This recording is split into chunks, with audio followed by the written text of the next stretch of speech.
BJP শাসিত রাজ্যে ক্রমাগত বাংলাভাষী ও বাঙালিদের উপর জুলুম ও অত্যাচারের ঘটনা বাড়ছে। এই ঘটনার প্রতিবাদে এবং নানুর দিবস উপলক্ষে বিশেষ কর্মসূচি গ্রহণ করা হলো তৃণমূল কংগ্রেসের পক্ষ থেকে। রবিবার নানুর দিবসে শহীদদের শ্রদ্ধা জানাতে শামশেরগঞ্জে জনসভা করল তৃণমূল কংগ্রেস। শামশেরগঞ্জের পুরাতন ডাকবাংলায় বিডিও অফিস সংলগ্ন এলাকায় এই জনসভা অনুষ্ঠিত হয়। শামশেরগঞ্জের নিমতিতা অঞ্চল থেকে ব্লক তৃণমূল কংগ্রেসের অন্যতম নেতা সামিউল হকের নেতৃত্বে বাইক মিছিল করে জনসভায় সামিল হন তৃণমূলের কর্মী সমর্থকেরা।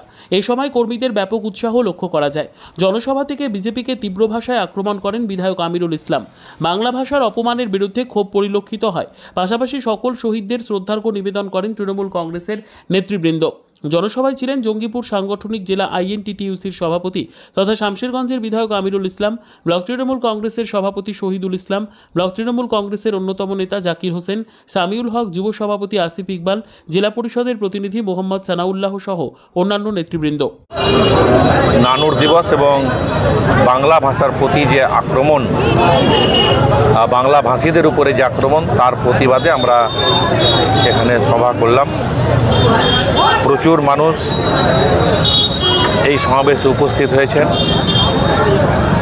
আজকে সেই সমস্ত মানুষকে আমরা কুর্নিশ জানাই এবং নানুরে সিপিএমের হারবাদ বাহিনীর হাতে যে সমস্ত মানুষ খুন হয়েছিলেন, ক্ষেত মজুর, ভূমিহীন গরিব কৃষক, তাদেরকে শ্রদ্ধা নিবেদন করি, নতমস্তকে শ্রদ্ধা নিবেদন করি। আজকে আমরা এই সভা থেকে একটাই বার্তা দিতে চাইছি যে বিজেপি গভর্নমেন্ট 2014 সালে ক্ষমতায় আসার পর মানুষের উপরে ক্রমাগত নিপীড়ন চলছে।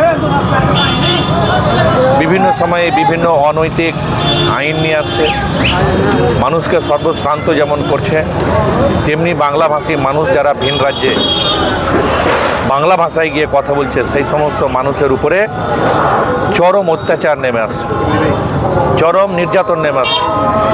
আমরা দেখলাম যে মহারাষ্ট্রে এক ভাই কাজ করছিল, তাকে টুকরো টুকরো করে হত্যা করা হলো, খুন করা হলো। একজনকে পেলু লোডার দিয়ে বাংলাদেশে ছুঁড়ে ফেলা হলো। এটা কেন? বাংলার মানুষের উপরে বাংলায় এইরকম অত্যাচার কেন? বাংলা ভাষায় কথা বলছে বলেই কি আজকে মানুষের উপরে এই অত্যাচার? আজকে সেই কারণে আমাদের মাননীয় মুখ্যমন্ত্রী ঘোষণা করেছেন যে আগামী বিধানসভা ভোট পর্যন্ত বিজেপির বিরুদ্ধে আমাদের ভাষা আন্দোলন চলবে। ভাষা আন্দোলন আমরা শুরু করেছি মানুষকে সংগঠিত করে, মানুষকে সাথে নিয়ে।